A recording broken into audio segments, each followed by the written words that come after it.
Lima 851, turn right heading 180. Order 14 Papa, turn right 245, report localizer established. Hey everyone, welcome back to DJ's Aviation and another episode in the 2018 recap series. I'd like to thank you all very much for the incredible support on these videos. I'm really happy that you're enjoying them. I quite enjoy making them as well. If you've missed any of my other previous monthly recaps, please feel free to click the card in the top right, which will direct you to the 4 previous videos where I covered the most noteworthy movements within the aviation industry for January, February, March, and April. Today I've got a lot to go through, including developments with the ANA A380, Qantas 787s, and sadly another crash. Before I begin, I just want to reiterate that this is the news from May. This is not happening right now. I know I've got it in the title and the thumbnail, but I just don't want you to get confused and think that it's happening right now. It's not.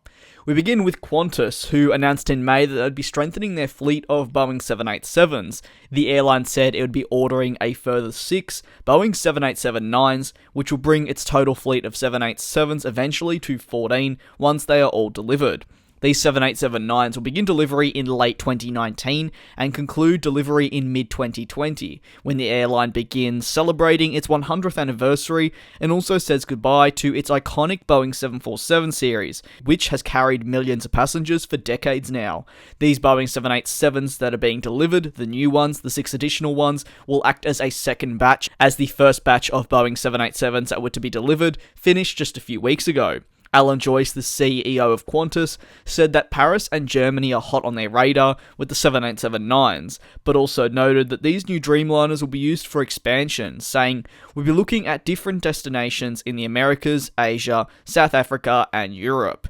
The ANA Airbus A380 continued to edge closer to its first flight, with the aircraft entering final assembly after its parts arrived in Toulouse a few months earlier. The aircraft would roll out without its special livery, which ANA announced a year earlier. That would be applied later down the line, and it would be unveiled just a few days ago to be exact.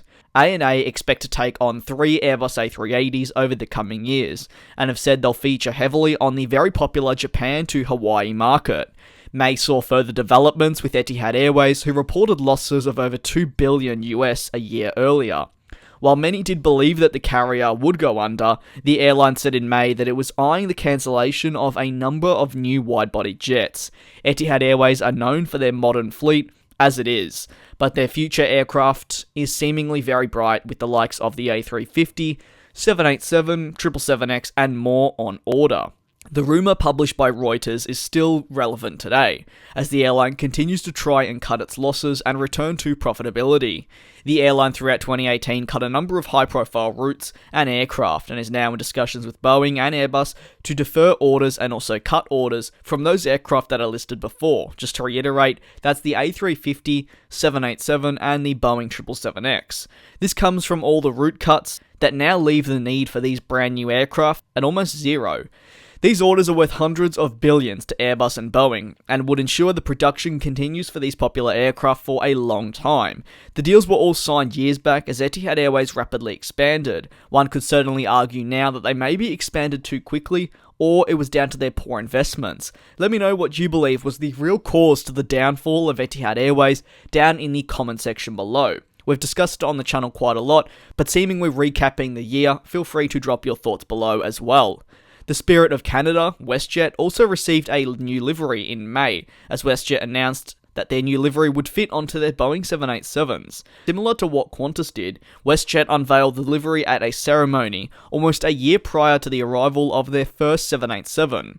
WestJet has ordered 10 787-9s, but also has options for a further 10 should they wish to activate them. The 787s will feature a brand new logo, livery, and also interior, which will help aid them in the future. Ed Sims, the president and CEO of WestJet, said the introduction of Boeing 787-9 Dreamliner, a state-of-the-art aircraft, is the dawn of a new era for WestJet, and the next step in our transformation to a global network airline. While the vice president of marketing communications at WestJet said, WestJet is a proudly Canadian, modern and innovative airline, with our distinctively Canadian guest experience delivered by more than 13,000 WestJetters.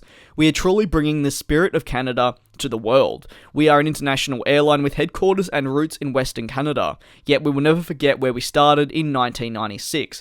Many people have drawn comparisons to Qantas, as I mentioned earlier, not only from unveiling a new livery, which does share similar characteristics to that of Qantas, but also the timing of it, at almost a year before the aircraft arrives, and also having a similar slogan. They have the spirit of Canada, whereas Qantas has the spirit of Australia. May saw us witness rumours of an Etihad and Emirates merger, which was spurred on by the current financial state of Etihad Airways, and also Etihad sending over their own pilots to Emirates to help with the pilot shortage, which has also come to light in 2018. The deal saw pilots of Etihad, who were now no longer needed due to aircraft removals, head over to their supposed rival Emirates for around 2 years, although this could be extended. After the 2 years, they would hopefully return to Etihad. This is when Etihad Airways would be profitable again and in need of their pilots which left earlier. A concern outlined was, what if these employees wanted to stay at Emirates? This was, though, quickly forgotten when rumours of a merger came into play. While these were quickly passed off as simply just another rumour, it wouldn't actually be the last time that the idea of a merger between the two would come into play during 2018.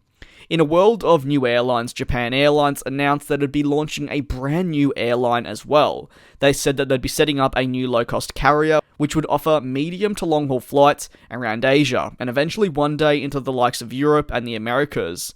Through its attractive pricing and overall business model, Japan Airlines would want this airline to tap into the growing market to fly throughout Asia. Japan Airlines will also be investing 10 billion yen to get the airline reaching profitability, and in general just up and running. The airline will launch with 2 Boeing 787-8s from 2020, and after that will look to expand. One of the keys for Japan Airlines, though, is simply getting this airline up and running. In today's industry, it can be a big risk starting off a new airline, and Japan Airlines won't want to jump the gun and order hundreds of aircraft before operations begin.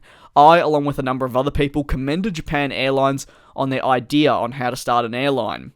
I firmly believe that if you're establishing an airline, it's best to start off with a few aircraft, maybe even on a lease, just to get yourself up and running. The last thing you want to be doing is already being in debt with hundreds of aircraft ordered before you've even established a customer base. May saw the accidents continue with a Boeing 737 crash, killing over 100 of 104 passengers on board. The aircraft went down in Cuba and only saw 3 passengers being pulled from the wreckage.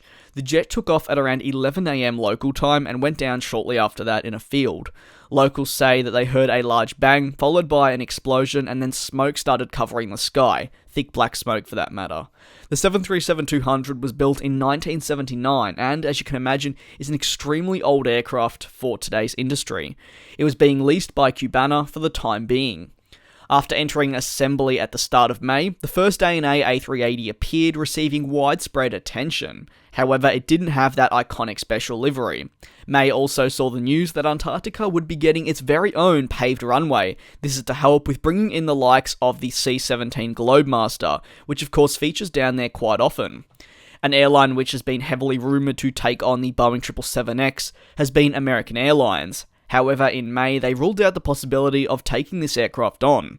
The Vice President of Network and Scheduling said, "There is definitely some growth built into our fleet plan," adding, "Buying new planes is just one way to achieve that growth. Others include using larger aircraft, flying them farther, or using our aircraft throughout more of the day, meaning scheduling them more efficiently.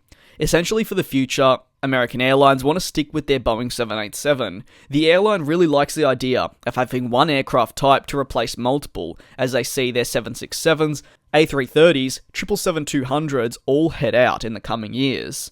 At the end of May, we got the news that the Malaysian government were going to be cutting the current search effort for the missing MH370 on the 29th of May. While many are still committed to finding the truth, the new government believes it simply isn't worth continuing to search. US specialist group Ocean Infinity had been conducting a thorough underwater surveillance since January of this year and came up with nothing, further proving to the new government that extending the search would be a waste of assets and money. and that is May for you all. I do very much hope you enjoyed this episode. If you have a favourite story, whether that be maybe the paved runway in Antarctica, American Airlines and the 777X, ANA and the A380, let me know down in the comment section below. Also, feel free to discuss anything you wish about the month, whether that be Etihad Airways and the merger. Do you believe that would be a good idea or not? Just let me know. If you did enjoy this video, feel free to click the like button, and of course, if you're new to the channel, why not hit that subscribe? I've got plenty more videos like this on the way. As always, I'd like to thank you very much for tuning in, and I do very much look forward to you all joining me in the next one.